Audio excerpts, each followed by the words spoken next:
It's an honor and privilege to welcome you to my channel.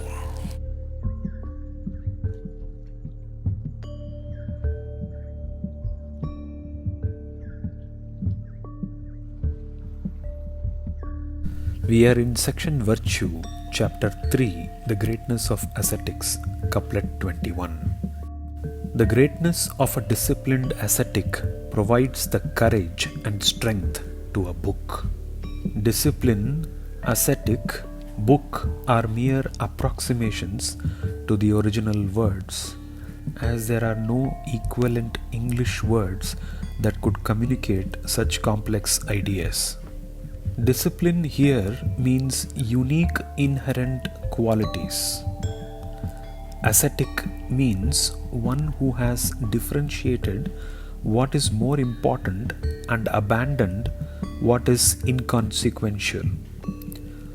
Book represents great religious texts that need an ascetic as an unit of measurement for virtue.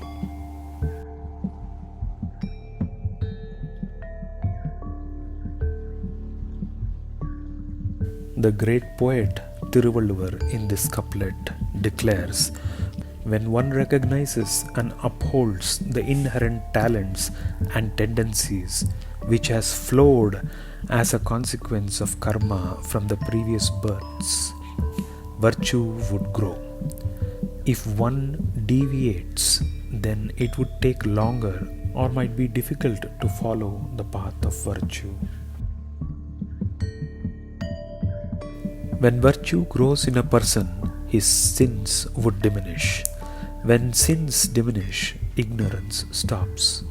When ignorance stops, differentiation between permanence and impermanence will become clear. Concepts of heaven and hell, cycles of birth and death will start to feel monotonous and fruitless. Once when these feelings occur, then the idea of liberation will take hold. Once the idea of liberation takes hold, then the effort that leads to liberation will feel helpful and all others futile. When one is in the path of liberation, then one sheds the idea of belongings, mine, and then sheds the idea of self, I or me itself. When we are born, we first take the primal idea of me or I and then add on the things as mine to the idea of me. During liberation, the idea of mine goes first and then the idea of I or me goes next. Such disciplined ascetics help, support and exemplify any religious text or book for illustrating or guiding how to be virtuous. Virtue will reign supreme and would be accepted by all, even though the text is followed by different societies or kinds of human beings.